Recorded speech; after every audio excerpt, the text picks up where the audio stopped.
report to training camp yesterday. He and the Saints are in contract negotiations but have not agreed to terms yet. So you surprised Thomas wasn't at camp?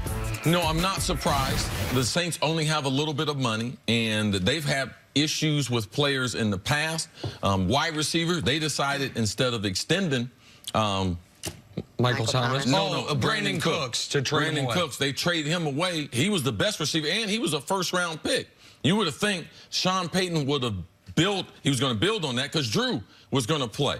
Drew, they weren't just up and giving Drew money. Drew had some issues as far as getting paid there. And Michael Thomas, as a second-rounder, he has outperformed that contract. There's no way that he should be there. I believe his asking price is about $18 to $20 million, and I believe that this might take a long time for them to come up with that type of cheese. Listen, this is the most reasonable and rational holdout anyone could possibly have. This is a player who was not taken in the first round, has made in his career a total of $4 million, is scheduled to make $1 million this year, who is 3 years in the NFL, has gone 92 for 1,100, 104 for 1,250, 125 for 1,400, while scoring 23 touchdowns. He has been extraordinary. He has been available. He has been low maintenance. He's been an enormous part of the Saints' success the last 2 seasons, and he's never been paid accordingly. So you would be paying for not only past performance, but a player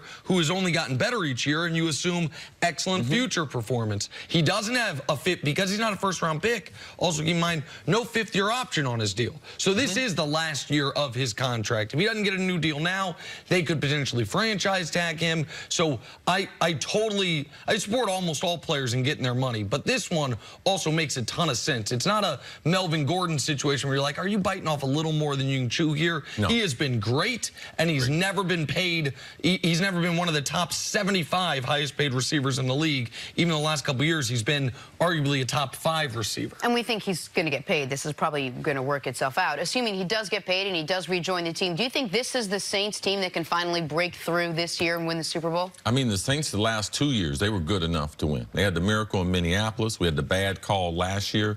They're playing at home. Sean Payton, I believe, is still underrated as a coach. Drew Brees still haven't won an MVP, has won the Super Bowl, would like to be able to get another one as he approaches retirement. This is a good football team that defensively last couple years, they've gotten better. They are definitely a Super Bowl contender. And they spent, remember, they traded an extra first-round pick to move up in the draft to get a pass rusher. That's a win right now move. When they did that, people thought during the draft, I remember, oh, the only way you trade 2 first-round picks is to go get a quarterback. No, they want to win right now. They don't have, the reason Thomas is so important to your question is, yes, I think fully healthy Saints team is one of the 4 best teams in football, in my mind, without question. But they don't have an abundance of playmakers. They lost Mark Ingram, so they're going to be leaning on Alvin Kamara more. Kamara is an excellent dual-threat running back, and Michael Thomas, we've talked about, is an excellent wide receiver. But without him, all of a sudden, it's like, wait, Ted Ginn, and what is this, year 15 for Ted Ginn, it feels like? Traquan Smith, like, all of a sudden, the punch from that offense is removed. So, yes, they absolutely could win the Super Bowl this year if they get Michael Thomas in the fold. If they don't, teams will focus on stopping Kamara and dare the other guys to beat him. He's wildly important. Another reason the holdout makes sense. And Michael Thomas appreciates his development there. He's got a great receiver coach. He's got a great head coach in Sean Payton, and that system fits him. They move him all around. They put him in the slot. They run all different types of combinations to be able to get him open. So he's not a system player, but that system fits him perfectly. All right, let's move on to the Pittsburgh Steelers now. They extended head coach Mike Tomlin's contract 1 season, keeping him through 2021. The team looking for a little stability after a tough year in which they not only missed the playoffs for the first time since 2013, they lost both Antonio Brown and Le'Veon Bell, 2 of the best offensive weapons in football. Tomlin entering his 13th season with Pittsburgh. He's reached the playoffs 8 times in that span.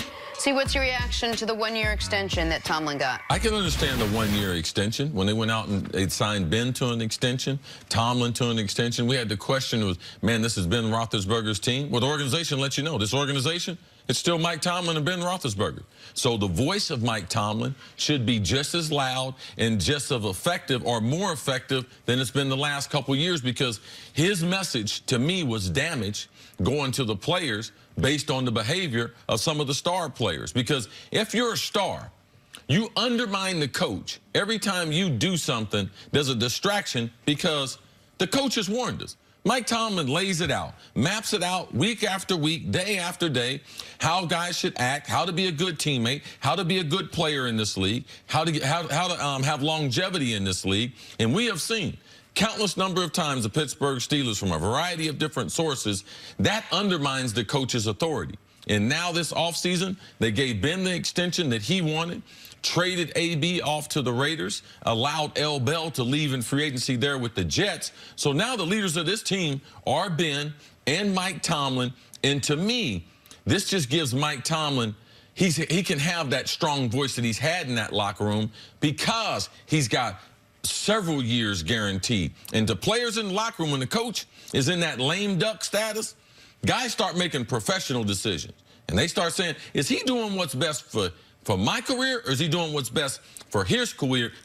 And they begin to question that. And Shannon, before the show we talked, you were a little curious about why only a one-year extension. And I think the Steelers are trying to thread the needle here. They didn't have to give him an extension because he wouldn't have been a lame duck yet. He had 2 years left on his deal.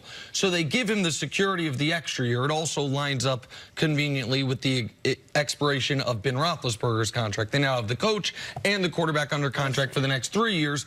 But it's also, it's not a it doesn't add 2 or 3 years to his contract, because even though the Steelers have been more stable at coach than any team in sports history, Noel, Cowher, Tomlin, that covers what, 55 years of Steelers football? 3 Steeler coaches since 1969. Right. So, I mean, they have been as consistent at that spot as any team we've ever seen.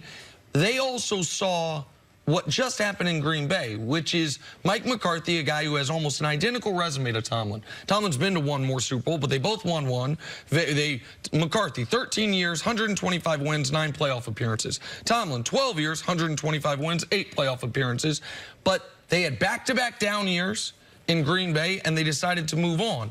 Last year was a down year by the Pittsburgh Steelers standards. Even though they won, they had a winning record, right. They missed the playoffs for the first time in 5 years. I think Tomlin can survive a bad year this year. I don't think he can survive a couple of them. And so he now has the security to where they don't have to worry about a contract extension after next season. But this is a big year for him and for Ben to see if there's going to be a third act to Ben Roethlisberger's career on the back end, similar to the way there's been one for Brady and Breeze, and we think there will be one for Phillip Rivers. Cece, how important is it for a veteran player, a guy like Ben Roethlisberger, to have at least some stability at head coach, especially when he went and he lost 2 guys on his offense? Would that have been something to you if things were going on with you and Randy? Would you have wanted Denny Green to still be there? Does that affect a veteran player in any way? There is no doubt. I mean, the system, you're so familiar with it.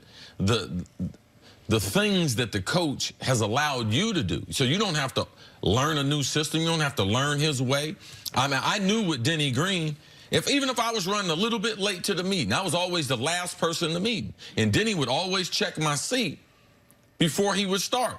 And it wasn't that I was running late. I would stay in the locker room to make sure the guys weren't late, because I know Denny, if he sees me in there, he'll start. Why would I want to start all this over again? All these new things that I had to learn. I remember my buddy, Troy Vincent. He was there the first day Jimmy Johnson took over with the Dolphins.